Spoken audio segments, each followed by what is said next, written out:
이 새벽에 하나님께서 우리에게 주시는 하나님 말씀은 사무엘상 23장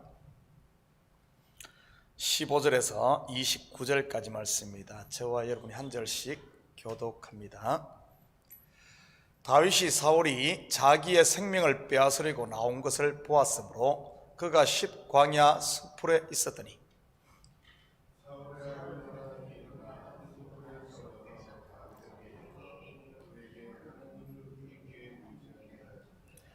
곧 요나단이 그에게 이르기를 두려워하지 말라. 내 아버지 사울의 손이 내게 미치지 못할 것이요 너는 이스라엘 왕이 되고 나는 내 다음이 될 것을 내 아버지 사울도 안다 하니라.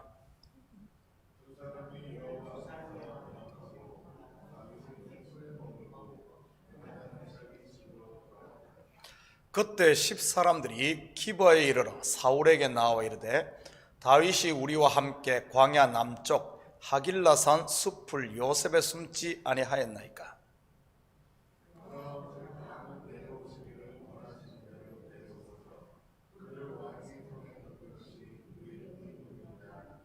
사울이 이르되 너희가 나를 긍휼히 여겼으니 여호와께 복받기를 원하노라.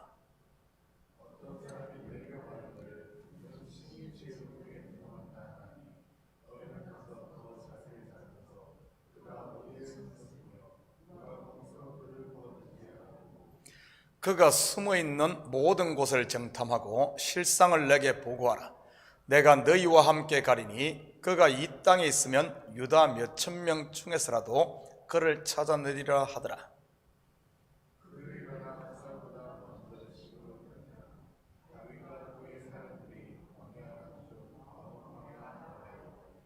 사울과 그의 사람들이 찾으러 온 것을 어떤 사람이 다윗에게 아뢰매 이에 다윗이 바위로 내려가 마온 황무지에 있더니 사울이 듣고 마온 황무지로 다윗을 따라가서는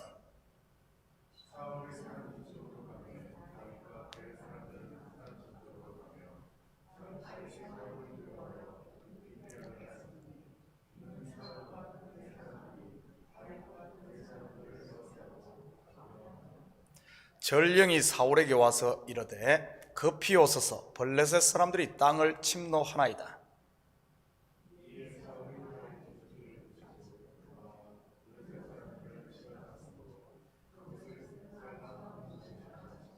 함께 읽겠습니다. 다윗이 거기서 올라가서 엔게디 요새에 머무니라. 아멘. 좋은 아침입니다. 쫓는 자와 쫓기는 자의 피말리는 추격전이 계속되고 있습니다. 이스라엘의 왕위를 놓고 말이지요.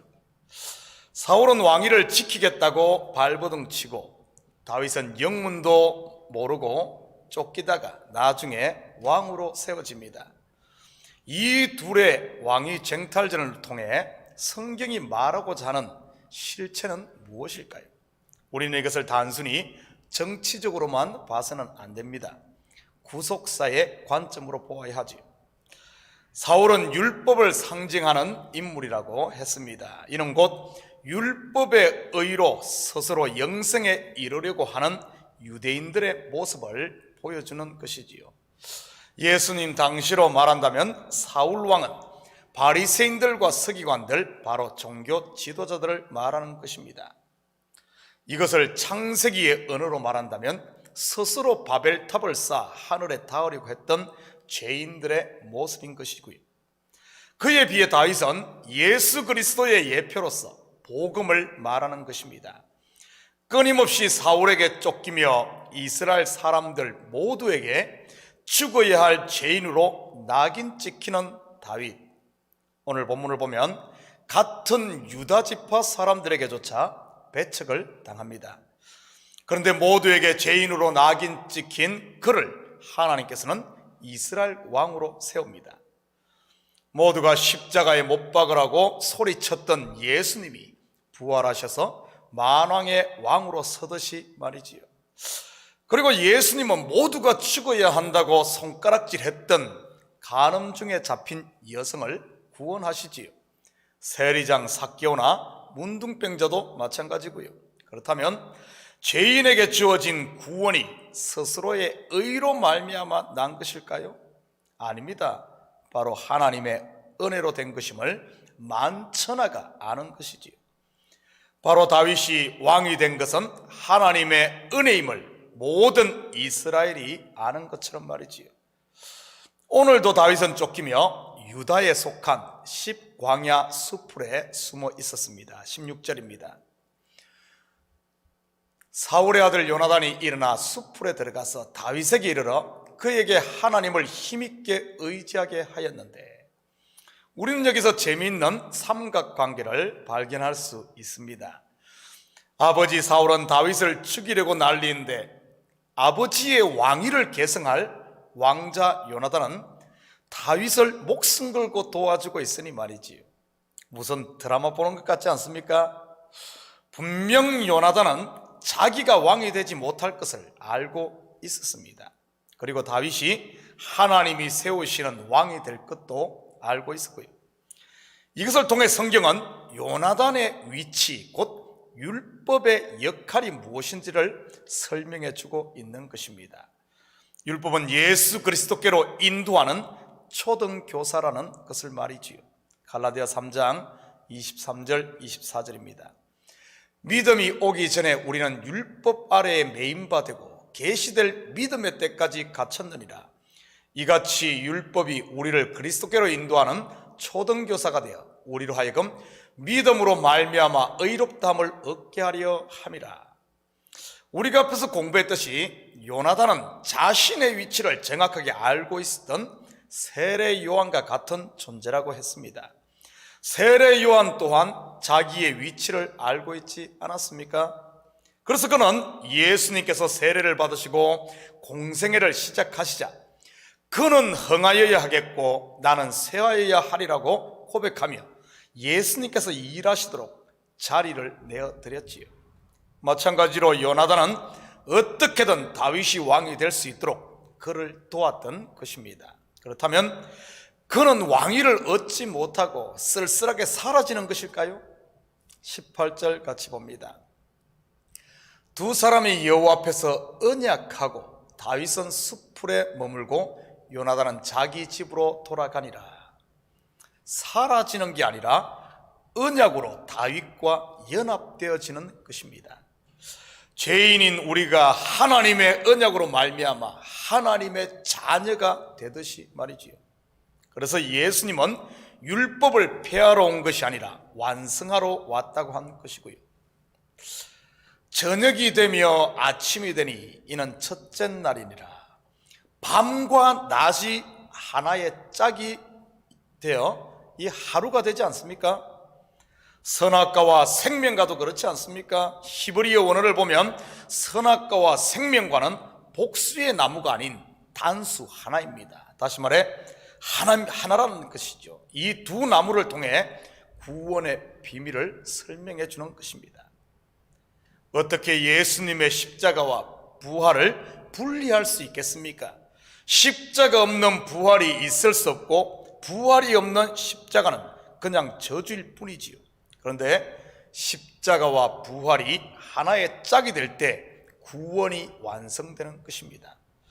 결국 요나단은 다윗과의 언약으로 다윗과 함께 왕노릇하는 것이지요. 율법 아래 태어나 율법의 종노릇하던 우리가 하나님의 언약에 참여함으로 그리스도와 왕노릇하듯 말입니다. 그에 비해 사울은 율법의 의로 스스로 왕좌에 앉아 이 가짜 왕, 곧 율법주의자를 말하는 것이지요. 성경에서 죄라는 단어의 원래 뜻은 화살이 관역을 빗나가다는 말입니다. 율법이 요나단의 위치에 있어야 하는데 사울의 위치로 가버리는 것이 바로 죄라는 것을 설명하고 있지요. 바로 자기의 위치를 벗어나는 것 말입니다. 예수님 당시의 종교 지도자들의 모습이 그랬지요. 그래서 시편 1편 1절에 복 있는 사람을 이렇게 정의합니다. 같이 봅니다. 복 있는 사람은 악인들의 꾀를 따르지 아니하며 죄인들의 길에 서지 아니하며 오만한 자들의 자리에 앉지 아니하고. 여기서 복 있는 사람은 바로 구원받은 사람 아니겠습니까? 바로 자기 자리를 지키는 자가 복 있는 자인 줄 믿습니다. 죄인은 십자가 밑에 있을 때 하나님의 은혜가 임하는 것인데, 높은 자리에 앉아 있어서야 어떻게 은혜를 받을 수 있겠습니까? 그러니 은혜를 거부하고 예수님을 배척하게 되는 것이고요. 여러분은 지금 어디에 서 있습니까? 은혜 받을 자리입니까? 아니면 은혜를 거부하는 산 위입니까? 그런데 흥미로운 사실은 이 삼각관계의 싸움이 전부 한 집안에서 일어나고 있습니다. 아버지와 아들, 그리고 사위 사이에 말이지요. 그리고 다윗을 사울에게 고소하는 사람이 다름 아닌 같은 지파의 유다 사람들입니다. 무슨 의미일까요?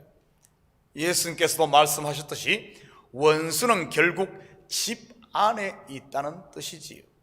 여기서 말하는 집 안은 그냥 가정을 말하는 것이 아니라 바로 우리 속에 있다는 말입니다. 다윗도, 그리고 사울과 요나단도 말이지요. 대부분 스스로가 쫓기는 다윗이라고 생각하지만 사실은 나라는 존재는 다윗이 아니라 사울입니다. 바로 내 속에서 일어나는 분노, 근심, 시기, 교만 등 모두 사울 아닙니까?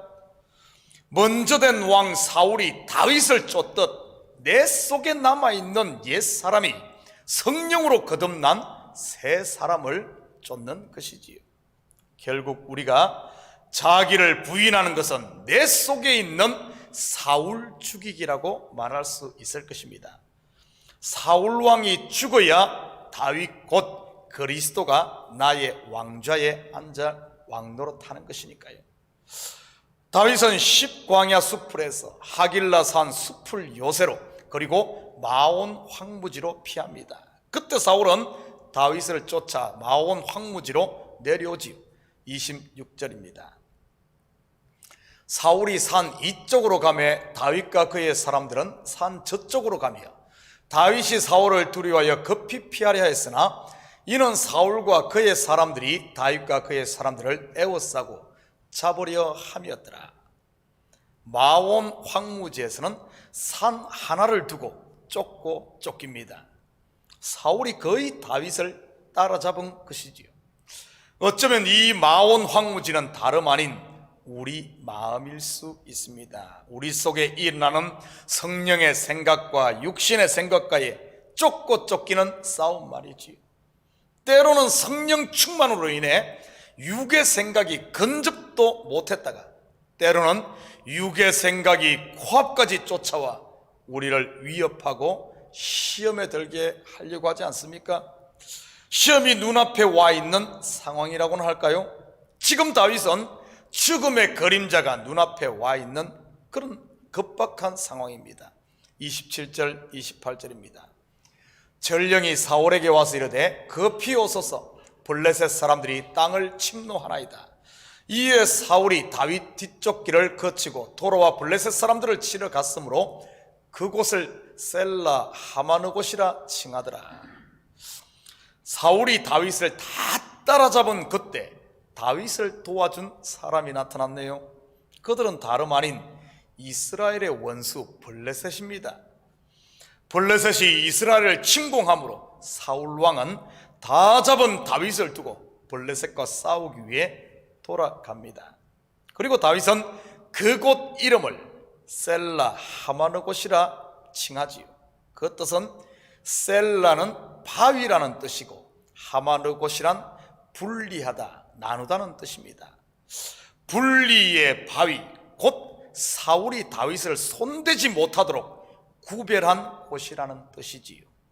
이 바위, 구별된 바위, 분리된 바위는 피난처란 의미도 가지고 있습니다. 이것을 성경은 구원이라고 합니다. 사울로부터 건져낸 말이지요. 땅에서 하나님이 흙 한 줌을 집어서 사람을 만들지 않았습니까? 그 하나님 손에 들려진 흙, 곧 구별된 흙, 그것이 바로 저와 여러분이지요. 갈대아 우르라는 타락한 우상의 도시에서 아브라함을 하나님께서 구별해 냅니다. 바로 셀라 하마느곳이지요. 율법주의에 찌들어 복음을 거부하고 교회를 박해하던 사울을 하나님께서 빛으로 비춰 그의 눈을 밝힘으로 율법의 어둠에서 구별해내어 바울로 만들지요.